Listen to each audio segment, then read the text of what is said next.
Welcome to another Wednesday weekly Team Prosperity meeting. This is a weekly meeting that goes right into things that will benefit your business, regardless of if you're at the beginning stages, the middle stages, the growth, the distribution stages. No matter where you're at your business, we always have some things that can help you immediately come out of this business or come out of this meeting and implement into your business. So we're into November. So we've got, a couple months left in the year. Once again, we've been talking about this, preparing for this as we move into the holiday season, Thanksgiving, Christmas, New Year's, as we have that off time where we can't have direct activity into our business. As an entrepreneur, we want to use that downtime to continue to do the things, learn, study, find some new tools that might help our business, and also continue the activity during that time. So as people are getting into 2023, trying to get regrouped and relaunched, you're springboarding into that. Just a couple quick notes before we get into the meeting today. Once again, I'm bringing this up constantly. If you can't promote your biz to everyone you know, you don't believe in it, and neither will anyone else. You have to learn to talk about your business. Who are you? What do you do? Why do you do it? How do you help people? And there's differences. We've talked about this before. You can market, you can network. The combination of both of those things is a nice volley on both sides of the fence that will help you build your business and identify opportunities on the client and the partner side. One of the things that, on the marketing side, or when you're talking to people, help people understand how you help people that might similarly be thinking like they are right now. So, who are you? What type of a company are you? And what are you doing? What's that key objective? Early mortgage accelerated payoff, converting debt, becoming your own bank, whatever your language is. And then right now we're seeing a lot of clients in, this country, your situation, your industry, whatever it is that you're talking about, frustrated by, struggling with, or finally just worried about. So think about the client side. What are clients worried about right now? What are potential clients that are still prospects worried about? They're frustrated by inflation. They're struggling with rising interest rates, and they're just worried about, figuring out how to get ahead in this economic environment. Do any of these issues ring true to you? If so, guides, education, value-based propositions on the front side. Just learn to talk about and group somebody and help them understand how you can possibly help them. And then we've talked about this before. Just be customer obsessed. If you get obsessed with helping people, the money will follow, the growth will follow, the agency growth will follow. But also in that line of thinking, in that mentality, you also have to be, you can be nice and be assertive. We're not talking about being, aggressive and off-putting, but you can be nice and assertive. When you lead with a customer obsession, understand you can help them. You also have to help them follow along a pathway.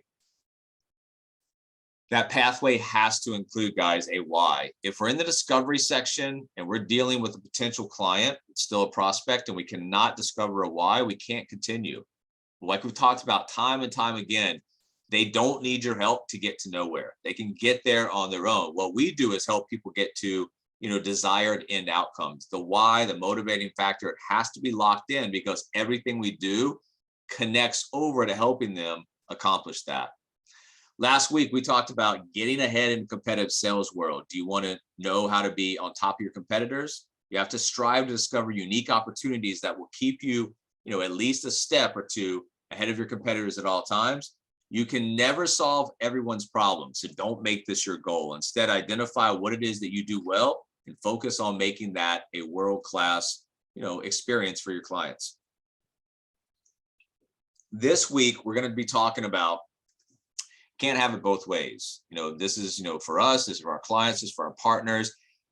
Everyone can't have it both ways. You can't continue to stay inside the comfort zone and make no new decisions or new action steps and expect different results down the road. So this way or that way, you can't have it both ways. So that's what we're going to be talking about today. And from a client perspective, what we do for clients, they have to decide. Are they going to pay the price now? And what we mean by paying the price is things like discipline and association, just getting yourself more organized and together, using some of the services and the products and the tools that we offer. Like I said, paying a small price now, just getting organized, or you pay the ultimate price later. The ultimate price later, you see around this country with people's standards of living in retirement, struggling, having to go back to work, choosing between prescriptions and food. That is not exactly the golden years. So we kind of organize our thought patterns around retirement because that's what people are worried about. But ultimately, got to pay a little price now or pay the ultimate price later. It's their choice. They don't get to, kind of stay in that middle ground.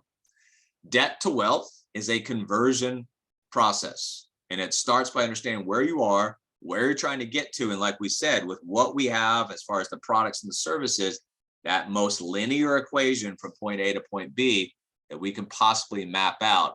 But it does require, replacing some bad information with new information, taking some new decisions, alternative action steps that are going to lead us to that end outcome versus doing nothing and drifting into what we know is not going to be an outcome we want at the end destination. People are confused. And so what you have to understand when you're talking to potential prospects is you have to position yourself. If you know they're confused and they've got all these questions, and a lot of this is coming from, not understanding about how money works, having that fixed mindset when it comes to money. Like I said, you have to position yourself, because for every problem, there are solutions. Then there's the obvious solution. You have to position yourself as the obvious solution. Once you do that, you establish authority. Like I said, you put yourself in a position where now you're having that conversation about where they are now, where they want to get to, what's the best way to get there? Are they willing to go there? And how do you fit into that equation? The one big thing, technology changes the way we live, work, engage, communicate. When we have disruptive technology combined with our education or other services, that's really the one big thing for us. So the method used to help people reach their goals. People must believe that your method will work for them. Otherwise, they're not going to buy. And once people believe that your method will work for them, they will pursue that means to implement the method. So what we do on the front side, like I said, value-based propositions to get into the education process to help discover what they're trying to do, how they're going to get there, how you fit into the picture. And when I say you, that's you, the relationship, the products and services, kind of a package deal.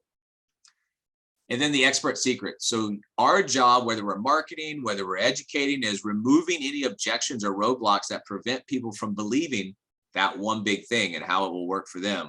What false beliefs that we've talked about before do people have that will make them think they can't achieve their goal with the method that you teach? Preemptively overcoming those false beliefs, tearing those down. And once you've removed all objections, your one big thing must be true, and they must be ready to take the next action steps. Time to introduce, what we could possibly do for them. So understand, it's all about the language, it's all about the verbiage, it's how you position yourself. And it has to be from a position of authority that these people believe that you're the right person to talk to, or we're the right people to talk to, and they can help us, reach their goals. Your prospects are in control. So first of all, we have to reiterate and help them think that, hey, you're in control. You've been in control up to this point. You're in control going forward. It's your decisions, your action steps that are either going to mold and create what you want, or the inability to have a plan of action and execution, like we talked about, just creates that unknown, undesired end outcome. So they're in control. And with that being said, what have they been doing up to this point with them in control? They are shedding dollars continuously by not understanding how money works and not going down the right path in terms of creating things like strategic cash flow that benefits them instead of traditionally what's just put in front of them that obviously benefits the lenders, the banks. So they're shedding money, they're in control. So going forward, we have to understand if things aren't working, if you haven't gotten to a certain point right now that you expected or you wanted to, let's first of all identify you're in control, and let's identify and stop doing what's not working. If it doesn't work in the past, probably not going to work going forward. And to expect different results doing the same thing, definition of insanity, right? So we have to understand, that they're in control, what they've been doing doesn't work. We have to stop doing what doesn't work. We have to create a fork in the road and take a new path. One of the ways you can get people thinking is by looking in the past. People always have regrets from the past. So what we can do is kind of organize a thought pattern, a conversation around looking into the past. Hey, if you could give yourself, some financial advice 10 years ago, what would you tell yourself? And then just read, hey, that's great advice. I'm sure it really would have helped you. And then we have to understand we can't do anything about the past, but we can do something about the future. And that means removing those anchors, those weights, whatever it is that's holding us back, so we can start to move to our goals, our desired end outcomes, the things that we talk about. So it is extremely important that people understand how to remove the anchor, how to remove the weight, how to move forward, and how to gain some traction and velocity in that financial plan. That means changing their mindset about earning and spending. Remember, it is a complete kind of overhaul of replacing bad information with good information. Once we do that, people can start to change their mindset around a lot of things, financially speaking, including earning and spending. Because once we do this, we go from an O to a grow model. And then we go into a mindset of accumulating, cash flow assets. Cash flow assets are extremely important. That's your growth engine money.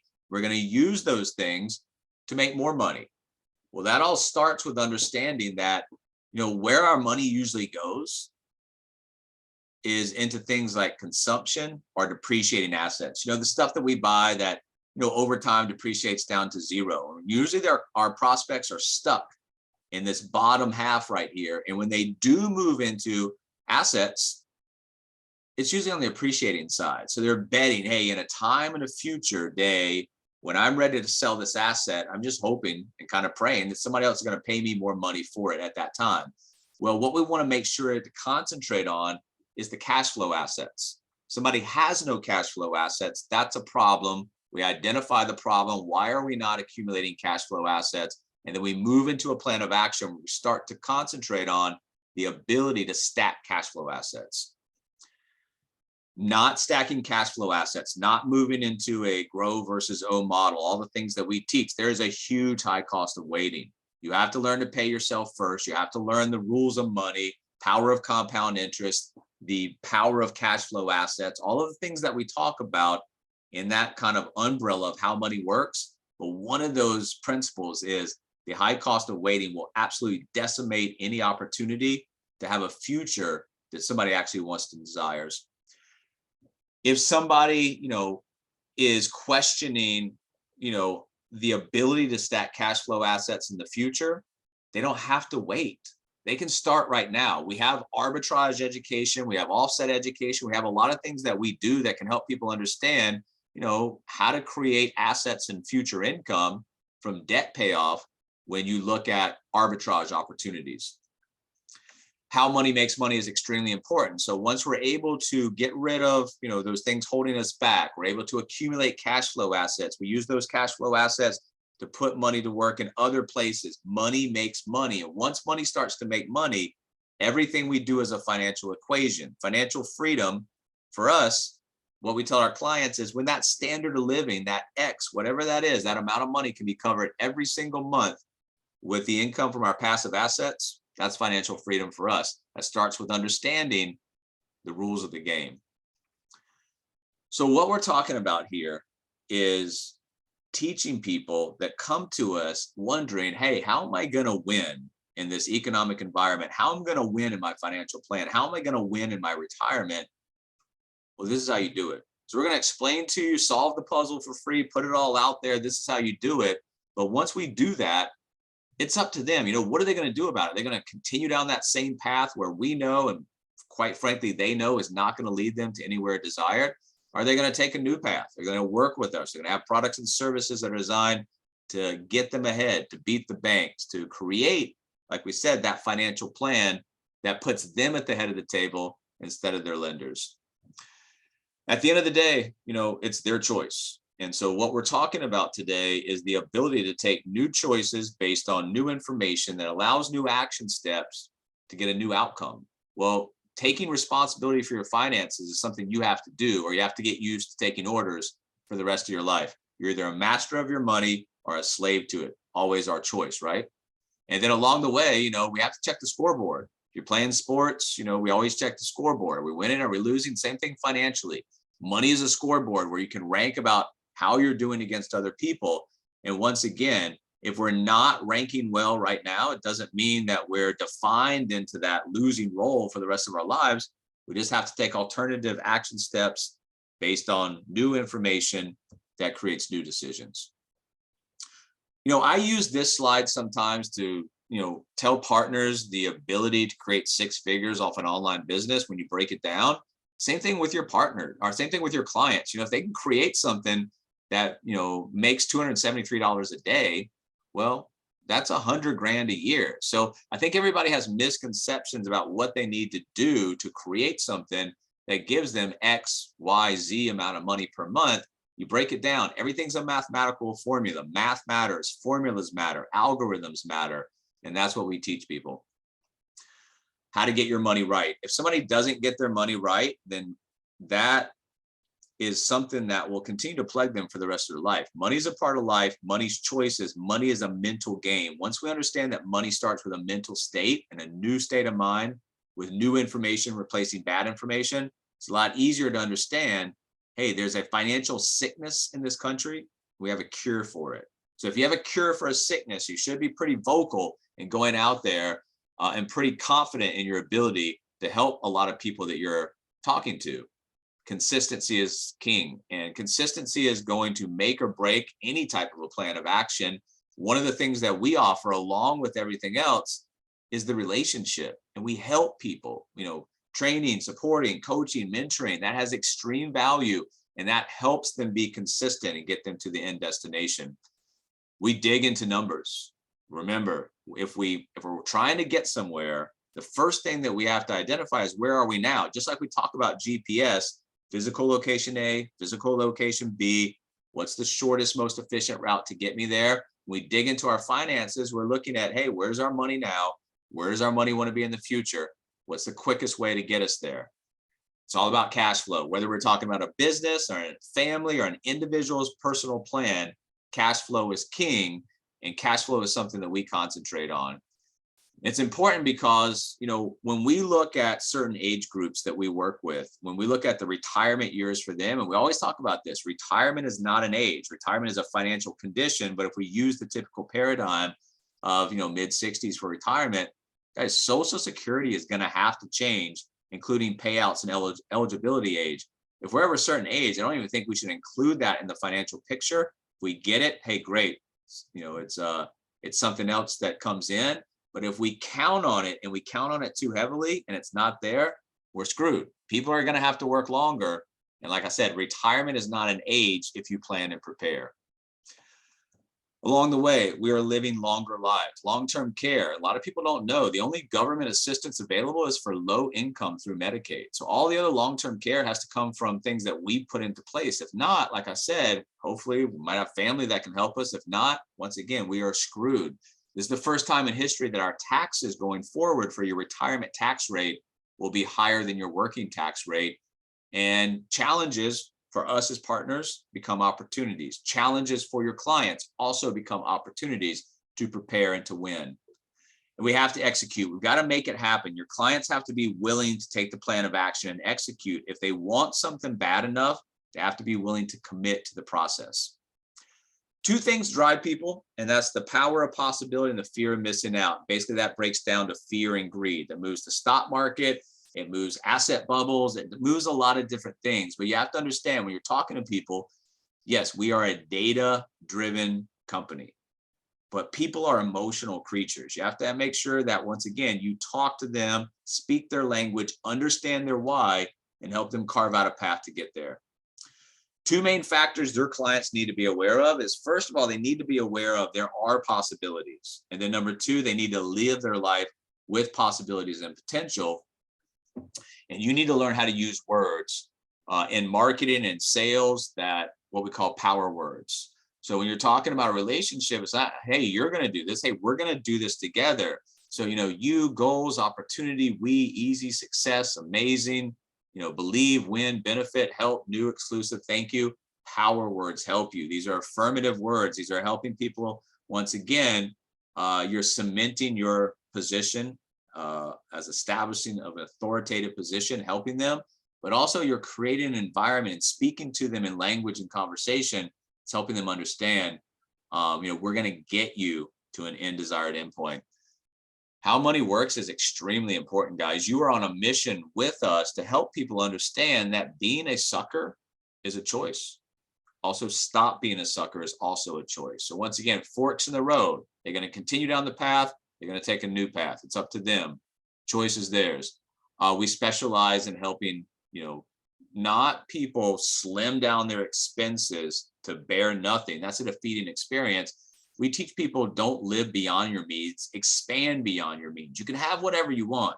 And once again, you can only give back and help from a surplus.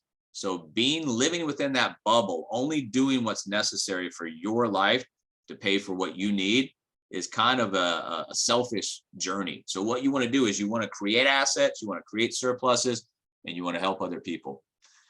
We talked about this earlier. A lot of what we talk about comes from a discipline and association combination. The discipline of getting what's done that needs to be done, but also the association with us and what we offer to help you along the way as a client. Are you ready for financial freedom? Because that's what we're looking to do. We're looking to help people get to a point where they're financially free. They're excited about their life. They've opened up these new doors that they can explore from not having to have a constant and consistent, active income. They've created the passive income. They can go out and do some other stuff now. That's what life's all about, growing and progressing. That's whole wellness pie. Financial wellness greatly affects those other pieces of wellness. So financial freedom is something that we're trying to get to as an desired endpoint, but they have to be ready. And being ready means plan of action, execution, and consistency. Income producing assets to grow your wealth. That's what we're talking about. O are grow versus O, cash flow assets, being paid to hold those assets, whether they want to invest in real estate, there's a whole bunch of stuff, dividend paying stocks, apartment buildings, whatever it is, what is it that's going to fit into their financial plan they're comfortable with, and they're excited about exploring. Money flows freely to me. That's what we're looking for in the future. Is it coming to us in a form where, our passive income is really, flowing through? Or is there a trickle or little to nothing? Because at the end of the day, somebody's going to end up working. Is it you or your assets? And we have to understand that we don't always control our working life cycle. Sometimes health gets in the way. Sometimes, companies lay people off. Whatever it is, we need to understand that our assets absolutely have to end up working for us. We can continue to burn through money, or we can learn to accumulate in money and build cash flow. Once again, it's their choice. People need to believe in themselves. They need to trust in themselves. They need to love themselves. They need to invest in themselves. We are firmly from a point of view, in God we trust, but all of this must bring data. So what we do is our education, our guides, our products, our services, it's all based on making data-driven decisions versus emotional, impulsive, or just unknown decisions. And at the end of the day, guys, when we go through all this and you learn how to talk to people and you learn how to sort people out and you learn how to take the qualified people and work with them, it's time to choose. So, if they're in a bad strategy, it's not working, and we've implemented a good strategy, they've got to take the action and they've got to be willing to commit to see that goal achieved. 50% of a goal is not goal achieved. 100% of that goal is goal achieved. And you have to make sure that in conversations that you kind of hockey check some of these people. What do you think is going to happen if you don't change at all? You just don't do anything new, take a new action step based on this information, new decisions, however you're talking to them. If you don't change at all, you do nothing new at all, are you just expecting something magical to happen? Because it's definitely not. And then on the other side, some people want to live inside those storms they created.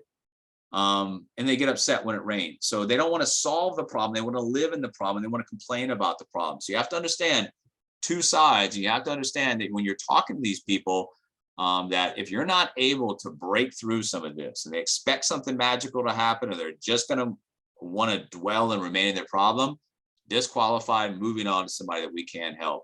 And that's really all I wanted to go through this week. We'll continue to have stuff week after week after week that will help you build your business.